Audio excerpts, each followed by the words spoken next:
4月6號晚上，台山端分中學美東校友會喺布碌倫新鳳凰城大酒樓隆重舉行台山端分中學美東校友會15週年慶典暨端中愛心獎學基金會第8屆頒獎典禮。當晚出席嘅嘉賓包括由中國駐紐約總領館領事、紐約州市級議員，仲有嚟自社區領袖、其他兄弟校友嘅領導同本校嘅校友500多人，歡聚一堂，熱鬧非凡。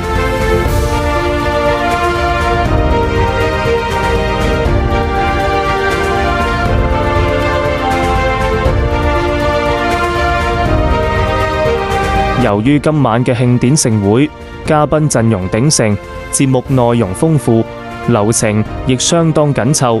華仔一貫秉持精簡報導嘅風格，希望盡量騰出更多時間，為大家捕捉同分享每一個精彩瞬間。今集僑社聚焦，華仔特別為大家帶嚟一個創新報導模式，一邊帶大家欣賞晚會嘅精彩內容，一邊輕鬆了解主辦單位嘅歷史文化背景。接住落嚟，華仔會借用2位主辦單位負責人喺晚會上嘅精彩講詞，作為旁白介紹。因為佢哋嘅發言，除咗分享咗佢哋創會初心，仲講到兩會一路以嚟嘅發展理念。首先就由端中美東校友會梁仲禮會長嘅開幕致辭來打頭陣。尊敬嘅劉冰領事、張讓領事、各位民選官員、各位來賓、各位朋友、各位會員，大家晚上好。春回大地，萬象更新。首先，請允許我代表端分中學美東校友會同埋端中愛心獎學基金會全體同仁對各位來賓及各位朋友嘅光臨，表示衷心嘅感謝並致以崇高嘅敬意。回顧過去嘅1年，我哋兩會喺全體同仁共同努力之下，大力弘揚中華文化，積極支持社會公益事業，全力參與社會慈善活動，積極支持家鄉及母校建設，同時積極聯誼各兄弟校友會，互助合作，共謀發展，豐富社區和諧生活，取得可喜嘅成績，得到社會各界人士嘅認可同讚揚，全賴各位同仁共同努力才得實現。讓我再一次代表全體同仁，向你哋一直以來嘅大力支持，致以衷心嘅感謝同崇高嘅敬意。今晚，中國駐紐約總領事館領事劉冰同多位民選官員以及各界嘉賓先後上台致辭，高度肯定台山端分中學美東校友會同端中愛心獎學基金會多年嚟喺社區服務方面所作出嘅積極貢獻，特別係喺弘揚中華文化、服務鄉親、推動公益、促進社區繁榮發展等方面嘅卓越表現，表彰佢哋多年嚟嘅辛勤付出同出色領導，並且對促進中美友好關係穩定發展作出咗積極貢獻。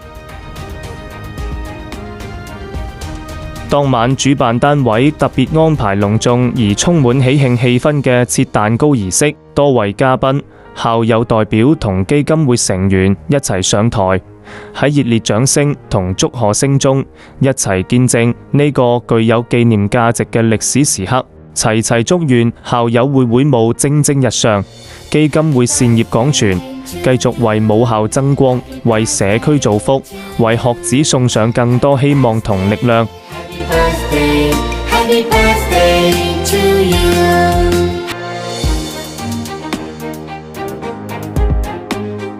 活動嘅另一大亮點就係端中愛心獎學基金會第8屆獎學金頒獎典禮，大會特別為多位品學兼優嘅學生頒發獎學金，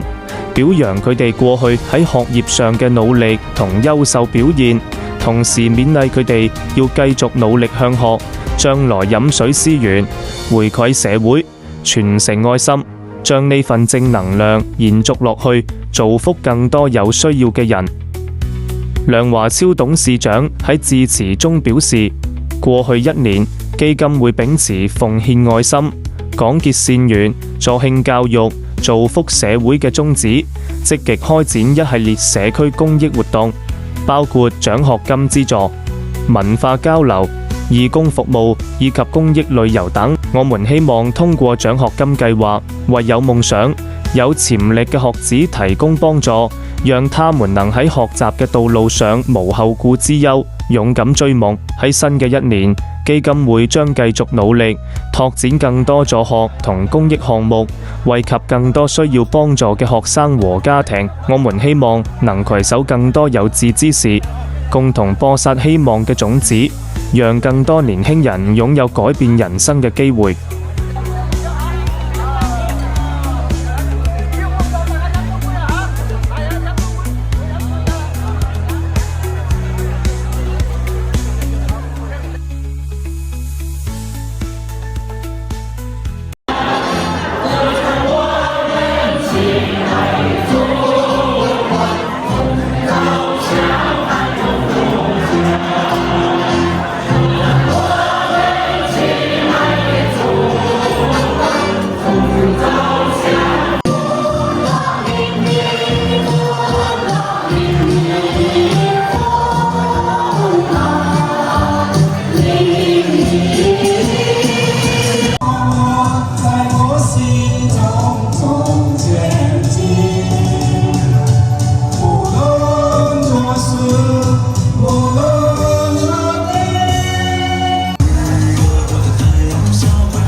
今晚嘅端中美東校友會15週年慶典暨端中愛心獎學基金會第8屆頒獎典禮，喺一片溫馨感人嘅氣氛之下圓滿結束。正如陳康任老師即場所吟嘅詩詞：端中學子喜翻天，會務輝煌15年，獎學酬勤人讚頌，同心協力譜新篇，道出咗校友情誼嘅珍貴，亦勾勒出校友會一路以嚟砥礪奮進、傳承發展嘅光輝歷程。相信喺大家共同努力之下，端中美東校友會一定會繼續壯大，端中愛心獎學基金會都必定能夠惠及更多學子，一齊攜手再創更加美好嘅未來。